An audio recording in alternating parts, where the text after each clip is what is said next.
Naperon, Bouty, Liliane a choisi une décoration style campagne authentique pour cet appartement de 25 mètres carrés. Qu'on ne s'y trompe pas, nous sommes dans le premier gîte City Break de l'Aube. Ouvert en septembre 2010, il ne désemplit pas.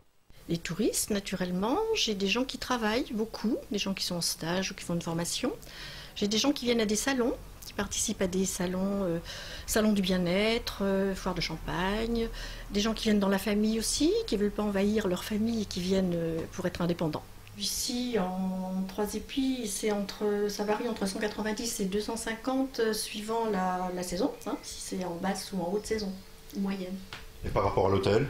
Par l'hôtel, ça va quand même moins cher, vous vous rendez compte, ça fait le prix des chambres d'hôtel, donc c'est entre 50 et 100 je pense, donc c'est quand même nettement moins cher et les gens sont indépendants, je pense que c'est ça qu'ils apprécient.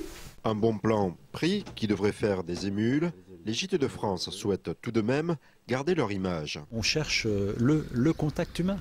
Le contact humain, l'authenticité, les bons plans, puisque l'habitant est quand même celui qui connaît toutes les petites astuces, qu'est-ce qu'il y a à visiter, où est-ce que je peux manger, prendre un verre. Autre nouveauté, les premiers éco-gîtes font leur apparition dans le département. Un nouveau concept qui, là aussi, devrait se développer. La nouveauté, effectivement, pour les porteurs de projets Gîtes de France réside dans le fait que l'obtention des subventions est conditionnée à l'adhésion à un écolabel ou au label Tourisme et Handicap.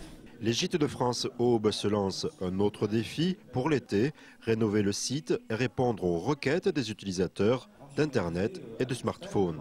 C'est de faire en sorte que chaque propriétaire, chaque structure Gîtes de France soit thématisée, chaque propriétaire puisse parler de sa structure, de ses passions. On a des propriétaires qui proposent le brame du cerf, la cueillette de champignons. Tout ça, on a envie, effectivement, d'en parler sur Internet. Plébiscité par les Français qui représentent 80% de la clientèle, en 2010, 75 000 nuitées ont été enregistrées dans les 239 gîtes de l'Aube.